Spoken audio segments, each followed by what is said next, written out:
Hey everybody, welcome to the Elder of Rock. I am Stephen Elder, and today I'm going to talk about a really cool gothic rock heavy metal band, a band that kind of sounds like a cross between the Sisters of Mercy or Dio era Sabbath, and that band is a band called Unto Others. Also, the singer's voice kind of reminds me of a little bit of Tears for Fears, or maybe a little Billy Idol. But anyway, like I said, we're going to talk about Unto Others, a band I discovered 2 or 3 months ago.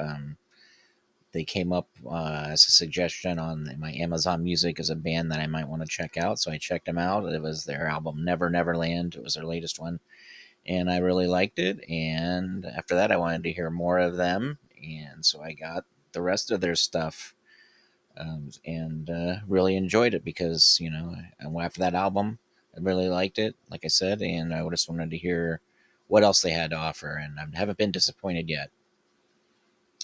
So anyway, like I said, Unto Others is a band. They are from Portland, Oregon, and you remember you they did go formerly by the name of Idle Hands, but I think there was another band called Idle Hands, so they couldn't keep that name. But more on that later. So, Unto Others, they actually started in 2017. They were born from the ashes of a heavy metal band called Spellcaster. And after that group disbanded, the bassist, Gabriel Franco, decided to pick up the guitar and do something different. And so he wrote the song Blade in the Will, which was on their first EP. And he founded a band with a guitar player named Sebastian Silva, which was the guitar player for Unto Others, of course. And originally they wanted to go by the name Savage Grace, but there was another band that had that name. I kind of remember another band having that name. They might have even been from the 80s, maybe the 90s, but I think from the 80s. I'm not sure. So they decided though to go with Idle Hands. It's from the saying, "The idle hands are the devil's playthings," and according to Franco, it's a nod to how boredom can lead people to dark habits like laziness or drinking too much. So they released their first EP, or recorded their first EP, Don't Waste Your Time. And by then, drummer Colin Baranison was on board. And Gabriel produced that EP and he mixed it. And he not only played the guitar on there, but he also played the bass. And that position then was briefly filled by David Kimbrough. And that same year, the band signed with the label, a German label called Eisenwald, and they hit the studio in Oakland, California to record their debut full length album. So in 2019, they released their debut album, Mana. It was produced by Franco and Silva, and it took off especially in Europe. And the band toured there with Gall's Weird. I don't hope I'm saying that right. And Tribulation. I remember. I'm not familiar with those bands, even though I do kind of recognize Gall from being in the the documentary Metal: A Headbanger's Journey. He had a little brief interview on there. It was an interesting character. And let me know in the comments if you ever heard any of those bands or what they're really like. But it was around that time that Brandon Hill joined as their permanent bassist. But after And that, they had to change their name because there was another band, I guess, called Idle Hands. So they decided on the name Unto Others, and it's a take on the golden rule: do unto others as you have them do unto you. But Gabriel also said it could also reflect how many people today often treat others based on they and how they expect to be treated, now how they should treat them. So very interesting. I guess I like that little twist on that. So after that, they recorded their sophomore album called Strength. That dropped in 2021. It was released on Roadrunner Records. It was produced by Arthur Risk, and it blended the gothic atmosphere with the heavy metal riffs that they have been come to be known for. And it even featured a cover of Pat Benatar's "Hell Is for Children," and it totally works in their style.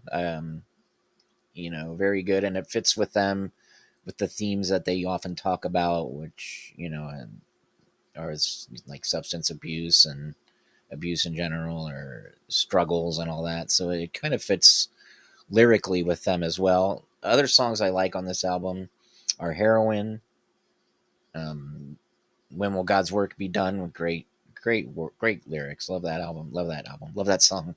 And "No Children Laughing Now." And then shortly after releasing Strength, they put out Strength 2 as a record store day release in 2022, and that came with six songs from the Strength sessions, and that had a cover of "When Passion Rules the Game" by the Scorpions.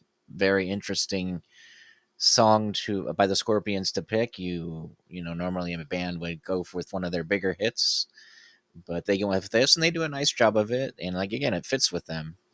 So Strength charted in both Germany and Switzerland, and they followed it up with a single called "I Believe in Halloween," and those have the songs "Out in the Graveyard" and "Dalmatian," and that became a fan favorite. And then in 2021, Metal Hammer of Germany named them the Rising Star of the Year, so that's pretty cool. And then from there, they hit the road. They played the UK and Ireland with a band called Zetra. Again, a band I'm not familiar with. So let me know in the comments if you've heard of them and what they're like. And then they toured Europe with Carcass and Arch Enemy and Behemoth. And those bands I have heard of. They do, interestingly, fit with those bands. They're kind of a band that kind of diverse because they could play with these bands. Um, and I think they've also played with King Diamond as well. But I could see them also opening for I don't know, like Ghost or something like that. That would be a good bill. That'd be nice. They would fit with them as well. So yeah, they're pretty diverse. I would think. I think. And then most recently in September 2024, they put out their third full-length album, Never Neverland, through Century Media Records. If you haven't checked it out, you should. You know, that's probably maybe one to start with. But you can't go wrong with any of theirs, really. All their albums are great, but this is maybe their most polished album to date.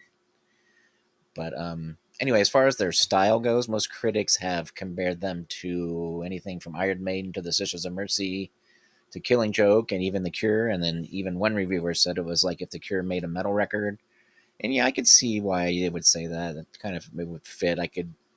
It does in a weird way. It fit. Yeah, I could see that. It would definitely kind of sounds like that.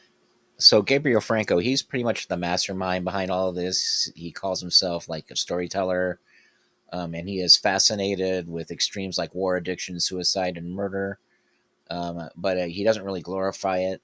He kind of makes it cathartic, and he he likes. I guess you could say he blends fact and fiction to paint portraits of pain and survival.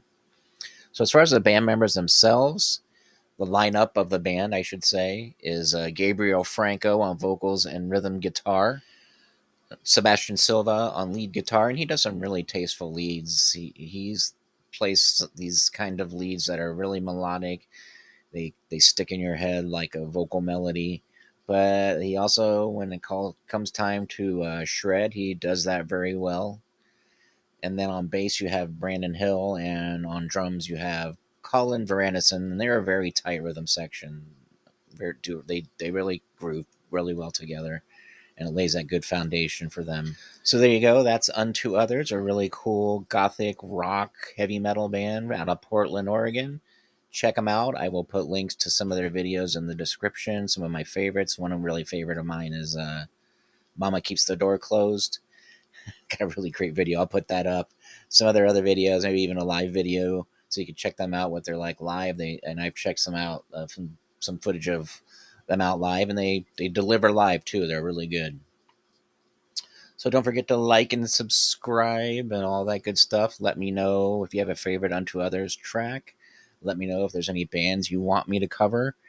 And look out for me on The Contrarians and also Grant's Rock Warehouse. So thanks for watching The Elder of Rock. See you soon. The Elder of Rock.